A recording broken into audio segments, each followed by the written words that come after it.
नमस्कार, मेरा नाम डॉक्टर सुरेंद्र पटेल है और मैं पेशे से एनेस्थेटिस्ट और क्रिटिकल केयर स्पेशलिस्ट हूँ। मैं मिशिगा सुपर स्पेशलिटी हॉस्पिटल का डायरेक्टर हूँ। आज हम आपके सामने एक पेशेंट की जीवनदायक कहानी, छोटी सी कहानी शेयर करेंगे। एक पेशेंट जो 18 साल की उम्र का था और सडनली रोड ट्रैफिक एक एक्सीडेंट होता है और एक्सीडेंट की वजह से बाएं साइड पेट में उसको गंभीर चोट लगती है। उसकी वजह से उसकी मांसपेशियां पूरी फट जाती हैं। फटने की वजह से उसकी आंतें बाहर निकल कर पड़ी हुई थी सारी। उसकी वजह से उसको बहुत सारा ब्लड लॉस हुआ।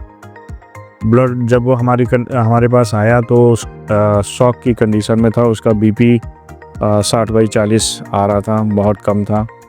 हमने उसको तुरंत रिससिटेशन किया और तुरंत ही ऑपरेशन थिएटर पर लेके उसका तुरंत ऑपरेशन प्लान किया गया। जब हम ऑपरेशन कर रहे थे तो ऑपरेशन के टाइम पर हमें उसका स्प्लीन कम्प्लीटली फटी हुई मिली और उसके साथ साथ से बाएं साइड की किडनी उसका लोअर पोल पूरा फटा हुआ था और वो फट के टुकड़ा पेट में पड़ा हुआ था, कहीं बाहर आ गया था।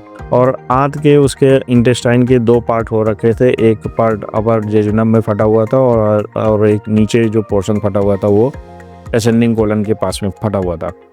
तो कम्प्लीटली फटा हुआ था। इतना सब किया गया। उसका ऑपरेशन टोटल प्लान करके हम लोगों ने उसका एंड कोलोस्टमी निकाली है और कोलोस्टमी निकालने के बाद ये फर्स्ट स्टेज का ऑपरेशन था जिसको हमने डैमेज कंट्रोल रिससिटेशन या डैमेज कंट्रोल सर्जरी के तहत पर किया था।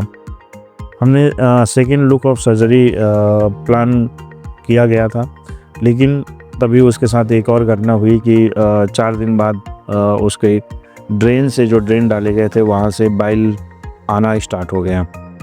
सो हमने एक दिन बाद उसका दोबारा फिर ऑपरेशन किया गया और उसमें ये पाया गया कि एक और इंटेस्टाइन में छेद पड़ा हुआ था, होल पड़ा हुआ था और जिसको दोबारा से रिपेयर किया गया। उसको कम्प्लीटली काट के रिपेयर किया गया।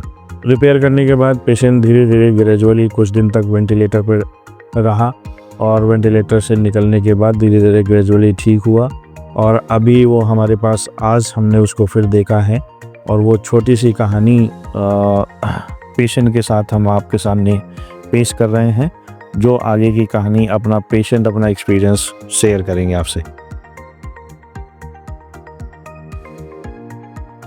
जी मैम, क्या नाम है आपका और किसको लेके आई थी, क्या चीज़ की दिक्कत थी, उसके बारे में भी बताइए।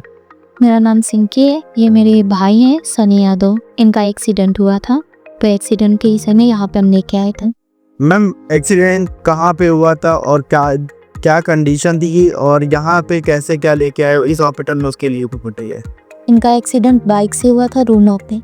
फिर हमको कॉल आई घर पे कि एक्सीडेंट हो गया है, तो फिर पता चला कि इनको हॉस्पिटल लिए जा रहे हैं एम्बुलेंस से। फिर वहाँ पे हम लोगों ने काशीराम गए हॉस्पिटल। वहाँ पे इनको देखा तो इनको रिफ़र कर दिया। फिर हम लोग जब आ रहे थे तो वो भैया जो थे, जो एम्बुलेंस से ला रहे थे, उन्होंने बताया कि मिशिगा हॉस्पिटल अच्छा है, यहाँ पे ले चलो। तो हम लोगों ने सोचा कि जहाँ जल्दी हो जाए, जहाँ मेडिकल जहाँ पे जल्दी अच्छे से शुरू हो जाए वहीं के हम लोग जाएं। तो फिर उन्होंने बताया मिशिगा में, तो यहाँ लेके आए। फिर इनका यहाँ पे इलाज हुआ। मैम, कितने दिन यहाँ पे एडमिट रहे थे और जिस कंडीशन में आप लोग लेके आए थे उस कंडीशन को देखते हुए आपको क्या लग रहा था और यहाँ के डॉक्टर्स और हॉस्पिटल और स्टाफ के लिए क्या बोलना चाहेंगे। जी, यहाँ पे सब कुछ ठीक है और यहाँ पे हम लोग 20 दिन तक एडमिट थे। ये कि यहाँ पे जो इनका इलाज हुआ है वो भी ठीक था, सब अच्छा था। अच्छा, डॉक्टर सुरेंद्र पटेल सर के लिए आप क्या बोलना चाहेंगे। अच्छे है, वो भी ठीक है। उनके हॉस्पिटल में जो इलाज हो रहा है वो भी बहुत बढ़िया हुआ है और इनको जल्दी कवर हो गया। इनका जो कंडीशन थी, इनकी पेट वेट फटा था इनका, उस हिसाब से इनको कवर बहुत जल्दी है। अच्छा भैया, आपका एक्सीडेंट हुआ था, आपकी कंडीशन ऐसी थी और अभी आप डिस्चार्ज होकर घर चले गए हैं, और क्या आप कहना चाहेंगे डॉक्टर्स के लिए और हॉस्पिटल के लिए। यही कहना चाहेंगे कि हॉस्पिटल मतलब बहुत अच्छा है। जैसी हमारी कंडीशन थी, मतलब वैसे तो कुछ कहा नहीं जा सकता था, लेकिन अब बहुत बेहतर है।